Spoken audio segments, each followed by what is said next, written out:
Now hold on, where are they getting the money to buy their own treasuries then? And the answer is US treasuries.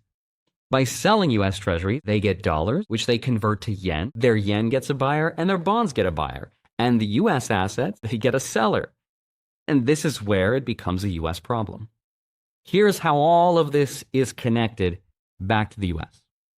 Remember, for decades, Japan was the most reliable customer at US bond auctions. They were the #1 foreign holder of US debt. And now our biggest customer is not buying our debt. In fact, they might start selling a lot of it. Fewer buyers means the US has to do what to get new customers? The US has to offer higher interest rates to attract new buyers. That is partially why interest rates are expected to go up here in the US. And if you look at the most important US Treasury bond, the 10-year bond, which is what sets our borrowing costs as consumers to buy things like 30-year mortgages, you'll see that right now it's paying about 4.7%, which is close to all-time highs. That's not part of why that's happened is because a major foreign buyer of our debt is stepping back. So even if you might not own any Japanese assets, your mortgage rate is partially set thanks to Japan. Now hold on, doesn't this sort of upset the US? I think it might. That's maybe why Japan wants to build its own intelligence agency for the first time since World War II. Maybe that's nothing. Maybe that's something. Maybe this is why we're seeing all these cryptic tweets about apologizing to the West, right?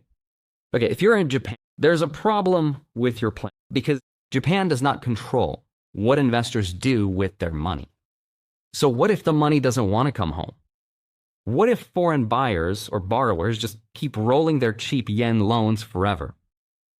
Article 589 is how they'll make sure their wealth comes back home. Now, I'm not going to go too in-depth with Article 589 because there's no confirmed policy. There was no official statement other than that anonymous account, so we should be skeptical. But Article 589 basically says a lender cannot charge interest on a loan unless the interest was agreed, which essentially allows Japan to have a little more control over where their money's going. So that's one way they're forcing the wealth back home. The second way is through incentive, and that is why on July 20th, Japan passed something that's being called their version of America's Clarity Act, which means crypto is now legally recognized as a financial asset, which also means Japanese banks can now hold those assets.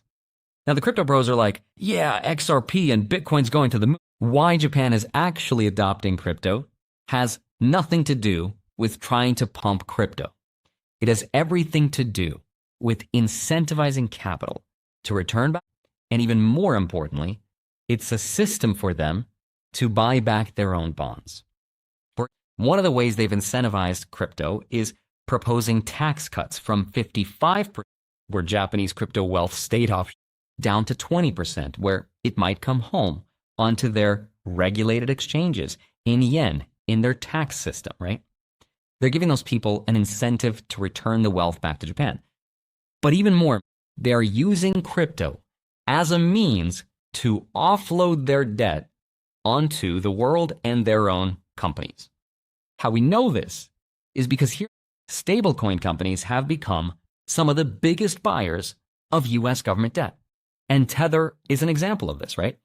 It's a company that is the biggest corporate owner of US because every single digital dollar that they has to be backed by something safe, one like US Treasury bonds. So Japan is looking at this US and they're like, yeah, we got to get in.